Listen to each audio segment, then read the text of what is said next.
লাজ চৰম নাই মুখ্যমন্ত্ৰী হিমন্ত বিশ্ব শৰ্মাৰ মিয়া মুছলমানৰ ভূত নালাগে বুলি কোৱা হিমন্তক কিয় এতিয়া মুছলমানৰ ভূত লাগে ধুবুৰী বৰপেটাৰ মুছলমানক বাংলাদেশী বুলি কোৱা মুখ্যমন্ত্ৰী নাহিব সংখ্যালঘুৰ ভূত বিচাৰি মুছলমানৰ ওচৰত হিমন্ত বিশ্ব শৰ্মাই ভূত বিচাৰি অহাটো লাজৰ কথা হিমন্ত বিশ্ব শৰ্মাৰ যদি লাজ আছে চৰম আছে তেন্তে ভূত বিচাৰি নাহিব এই মন্তব্য বিধায়ক অখিল গগৈ নিৰ্বাচনৰ পূৰ্বে মুখ্যমন্ত্ৰী হিমন্ত বিশ্ব শৰ্মাই ঘোষণা কৰিছিল যে লোকসভা নিৰ্বাচনৰ আগে মুখ্যমন্ত্ৰী হিমন্ত বিশ্ব শৰ্মাই ঘোষণা কৰিছিল যে আমাক মিয়া মুছলমানৰ ভূত নালাগে আগন্তুক 10 বছৰলৈ বিজেপিক আৰু মিয়া মুছলমানৰ ভূত নালাগে কিন্তু হেগৰাকী মুখ্যমন্ত্ৰী হিমন্ত বিশ্ব শৰ্মাই এতিয়া বিচাৰি ফুৰিছে মিয়া মুছলমানৰ ভূত মিয়া মুছলমানৰ ওচৰত ভূত ভিক্ষা খুজিছে হিমন্ত বিশ্ব শৰ্মাই নিৰ্বাচনৰ এই সময়ত মিয়া মুছলমানৰ শৰণাপন্ন হ'বলৈ বাধ্য হৈছে মুখ্যমন্ত্ৰী হিমন্ত বিশ্ব শৰ্মা যাক লৈ নেকি হৰপ হৈছে বিধায়ক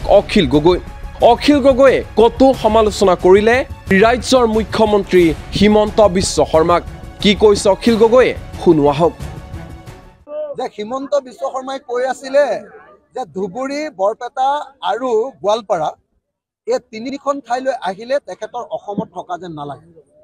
এই তিনিখন ঠাইকে তেখেতৰ বাংলাদেশ যেন লাগে ইয়াৰ সকলো মানুহকে তেখেতে বাংলাদেশী বুলি কৈছিল কিন্তু আজি লাজ লগাকে অসমৰ মুখ্যমন্ত্ৰী ডাঙৰীয়া ধুবুৰীলৈ আহিছে আৰু ধুবুৰীত অসমৰ মুছলমান মিয়া সমাজক তেওঁ ভোট বিচাৰিছে এইটো লজ্জাজনক ঘটনা হয়নে নহয় যি মিয়া সমাজক তেখেতে বিদেশী বুলি কৈছিলে যি মুছলমান সমাজক তেখেতে সকলোকে বাংলাদেশী বুলি কৈছিলে সেই বাংলাদেশী বুলি কোৱা মিয়া বুলি কোৱা আৰু অসমৰ শত্ৰু বুলি তেওঁলোকে ঘোষণা কৰা এই মুছলমান ৰাইজৰ পৰা ভোট বিচাৰিবলৈ অহাটো এটা লাজৰ কথা এটোৱে প্ৰমাণ কৰিছে যে খিলঞ্জীয়াৰ চৰ্দাৰ বুলি সদায় নিজকে জহাই ফুৰা হিমন্ত বিশ্ব শৰ্মা খিলঞ্জীয়া মানুহৰ কাৰণে কাম কৰা খিলঞ্জীয়া চৰ্দাৰ বুলি কৈ থকা হিমন্ত বিশ্ব শৰ্মাক এতিয়া উজনি আৰু মধ্য অসমৰ আৰু গুৱাহাটীৰ খিলঞ্জীয়া মানুহে যেতিয়া বিদায় দিলে এতিয়া উপায় নাইকিয়া হৈ হিমন্ত বিশ্ব শৰ্মাই ধুবুৰীত আহি তেওঁ কৈ থকা যি বাংলাদেশী তেওঁ নিজে ঘোষণা কৰি থকা যি মিয়া মানুহ তেওঁ ঘোষণা কৰি থকা যি বিদেশী সেই মানুহবিলাকৰ পৰা এতিয়া ভোট বিচাৰি আহিবলৈ তেওঁ লাজ লগা নাইনে বাৰু গতিকে মই ভাবো যে মুখ্যমন্ত্ৰী হিমন্ত বিশ্ব শৰ্মাৰ যদি সামান্যতম লাজ আছে চৰম আছে তেতিয়াহ'লে তেখেতে ধুবুৰীত ভোট বিচাৰিবলৈ আহিব নালাগে ধুবুৰীটো তেখেতে ৱাক অভাৰ দি দিব লাগে কাৰণ তেখেতে ইয়াতে বাংলাদেশী মিয়া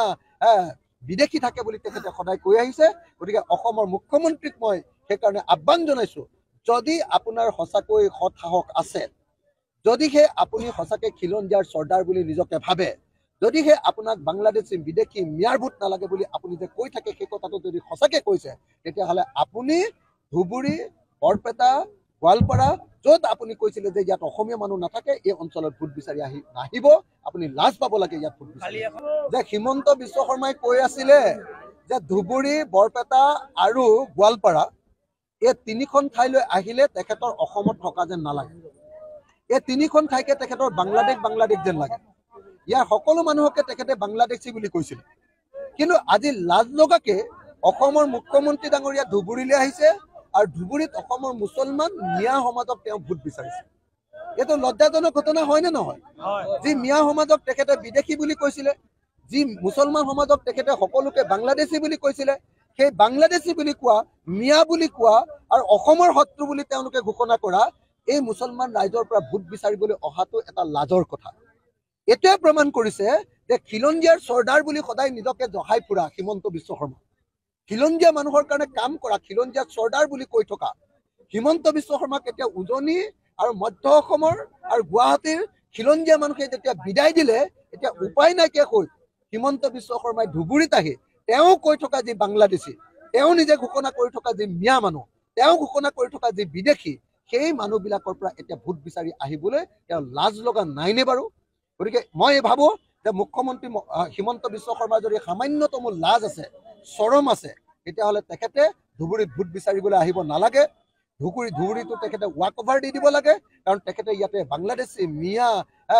বিদেশী থাকে বুলি তেখেতে সদায় কৈ আহিছে গতিকে অসমৰ মুখ্যমন্ত্ৰীক মই সেইকাৰণে আহ্বান জনাইছো যদি আপোনাৰ সঁচাকৈ সৎ সাহস আছে, যদিহে আপুনি সঁচাকৈ খিলঞ্জীয়াৰ চৰ্দাৰ বুলি নিজকে ভাবে, যদিহে আপোনাক বাংলাদেশী বিদেশী মিয়াৰ ভূত নালাগে বুলি আপুনি যে কৈ থাকে, সেই কথাটো যদি সঁচাকৈ কৈছে, তেতিয়াহ'লে আপুনি ধুবুৰী, বৰপেটা, গোৱালপাৰা, য'ত আপুনি কৈছিলে যে ইয়াত অসমীয়া মানুহ নাথাকে,